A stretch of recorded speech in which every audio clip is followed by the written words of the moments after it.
एक खूबसूरत रानी और जादुई बाग की कहानी। पुराने ज़माने की बात है जब महल ऊंचे दरख्तों के दरमियान खुशबूदार फूलों से महकते बागात में छुपा हुआ करते थे। एक हसीनो जमील रानी अपनी दो बहनों के साथ एक खूबसूरत वादी में रहती थी।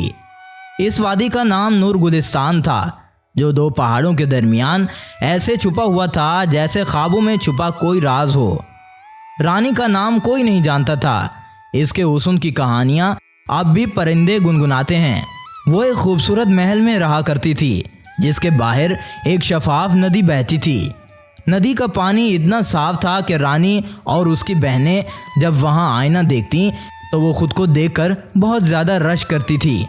बाग में हर तरफ बहार का समा था, बड़े बड़े सब्ज पेड़, नीले जर्द गुलाबी फूल, मगर जो चीज़ सबसे ज़्यादा खूबसूरती का बायस थी वो थे सैकड़ों मोर जो बाग में आज़ादी से नाचते फिरते थे।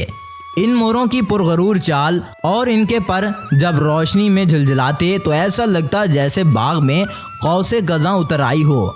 इन मोरों के दरमियान एक सफ़ेद मोर भी मौजूद था जो कभी किसी के करीब ना आता। रानी ने उसे कई बार देखने की कोशिश की मगर वो छुप जाता। मगर इस दिन जब नदी के पास बैठकर रानी अपनी बहनों के साथ हंसी खुशी बातें कर रही थी, एक अजीब सा मंजर सामने आया। नदी के पार से एक नरगिसी आंखों वाला तोता उड़ता हुआ आया। वो आम तोता नहीं था, इसके पर जमर्द की तरह चमकदार थे और आवाज़ ऐसी मधुर जैसे बांसुरी बज रही हो। इसने आते ही रानी के करीब एक शाख पर बैठकर बोला, ऐ खूबसूरत रानी, तुम्हारी किस्मत में एक जादू छिपा है जिसे तुम ना देख सकती हो ना समझ सकती हो। जब तक तुम उस सफ़ेद मोर की आंखों में नहीं देखोगी। रानी और उसकी बहनें हैरत से एक दूसरे की तरफ देखने लगी। तोता कुछ और कहता, उससे पहले ही एक तेज़ हवा चली और तोता गायब हो गया।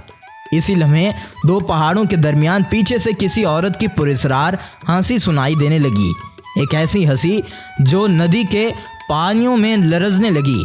मोर खामोश हो गए और बाग में अजीब सी खामोशी छा गई।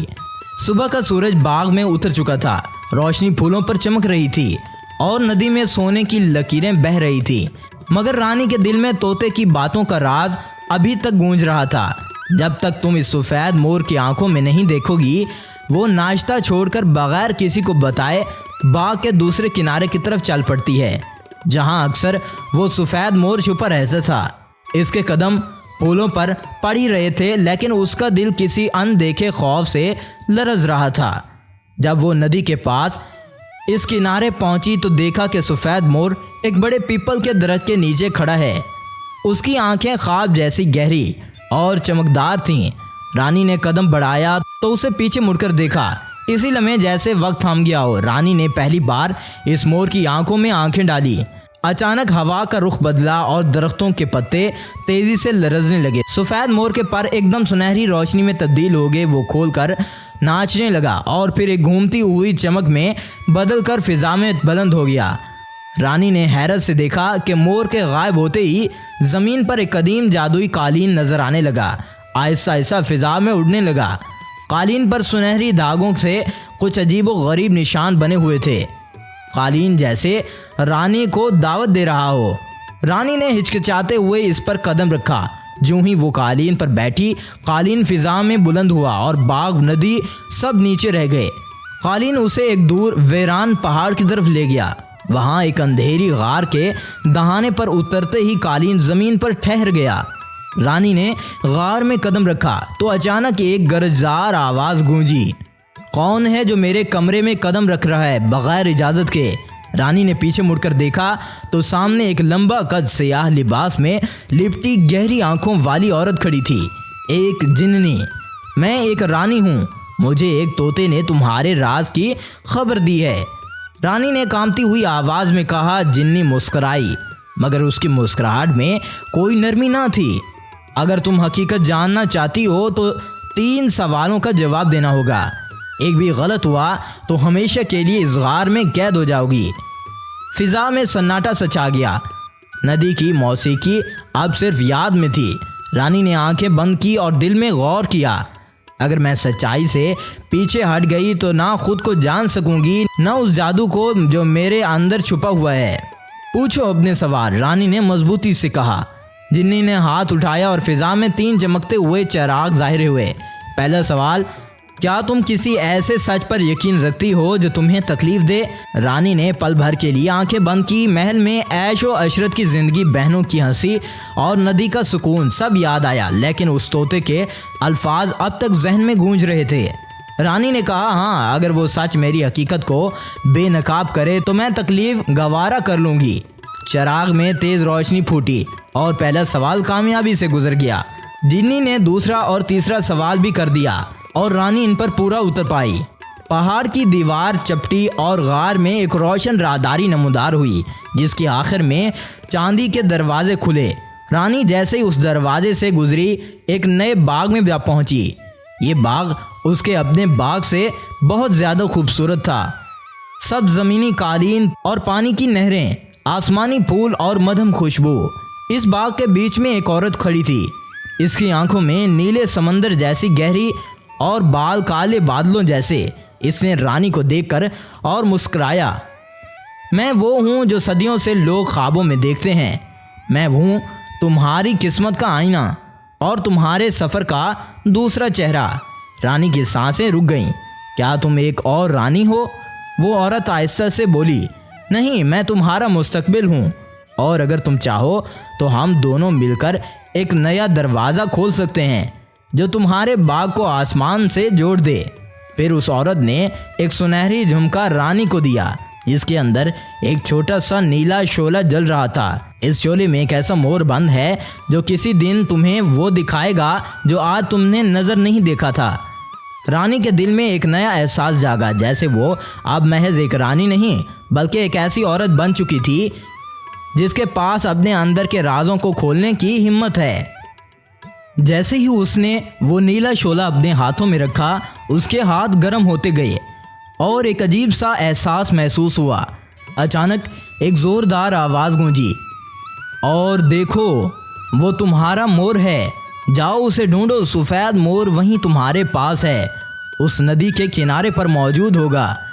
जैसे ही रानी वहाँ उसके करीब पहुँची तो उसे वाकई वो मोर मिल गया। उस मोर के पास जैसे ही करीब जा रही थी, उसके पर कमज़ोर हो चुके थे और वो कमज़ोर बहुत हो चुका था। उसकी आंखों में एक अजीब सी सरगोशी थी।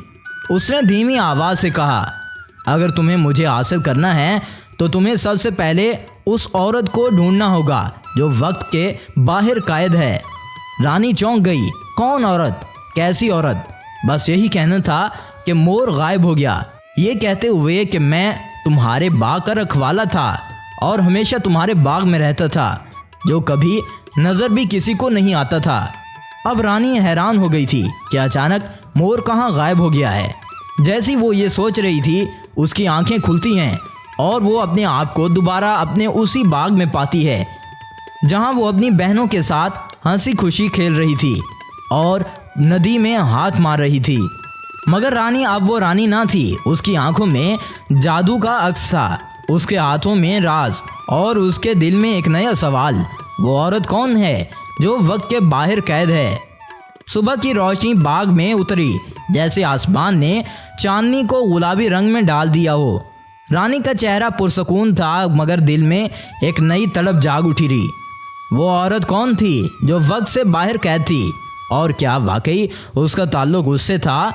इसी सवाल ने उसे दोबारा उस नदी के किनारे ला खड़ा किया जहां वो बचपन में बहनों के साथ खेला करती थी।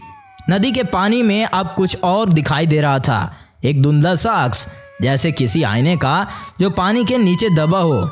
जादुई कालीन अब एक बार फिर उसके कदमों में तले आया और उसे पहाड़ों की तरफ ले गया।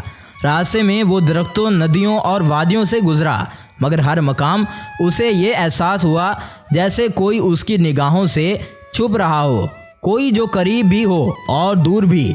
जब कालीन उसे एक बुलंद पहाड़ी की चोटी पर उतारा तो सामने वही झील थी, गहरे नीले पानी वाली, बिल्कुल खामोश, जैसे हर कतरा रात छुपा दे। रानी ने जब झील के किनारे बैठकर झांका तो पानी में अपना अक्स नहीं बल्कि एक ऐसा चेहरा देखा, वही हसीन औरत जो गार में थी, मगर अब उसके चेहरे पर अफसुर्दगी थी। और फिर वो अक्स मुकम्मल बदल गया। अब एक नौजवान शहजादा दिखाई दिया जो पहाड़ों के पार तन्हा चल रहा था। उसकी आंखों में खौफ और दिल में एक बोझ।